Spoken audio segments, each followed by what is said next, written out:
Passons maintenant à une escroquerie qui est comparée à quelque chose tout droit sorti d'un film de James Bond, impliquant de grosses sommes d'argent et une menace pour la sécurité nationale. C'est une arnaque digne des films. C'est comme vivre dans un film d'espionnage. Tu vois, un truc à la James Bond, mec. Mais ce n'était pas 007 en train de combattre des méchants à l'étranger.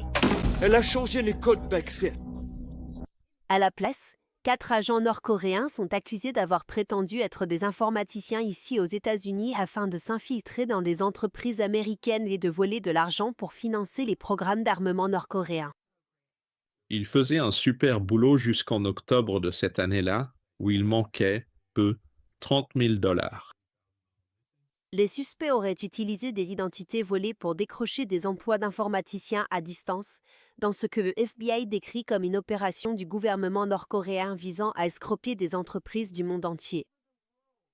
L'une des victimes était Marlon Williams, un entrepreneur technologique basé à Atlanta.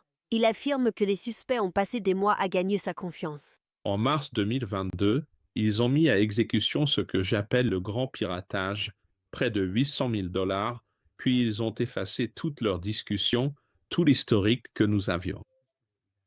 Les suspects manipulaient des contrats numériques et faisaient circuler des fonds pour brouiller les pistes.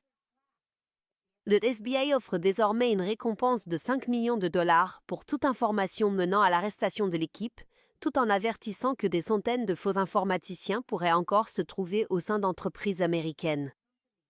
Plus d'1 million de dollars en crypto-monnaie a été volé à cette victime en Géorgie, une affaire qui soulève des inquiétudes quant à la manière dont les entreprises sélectionnent leurs travailleurs à distance.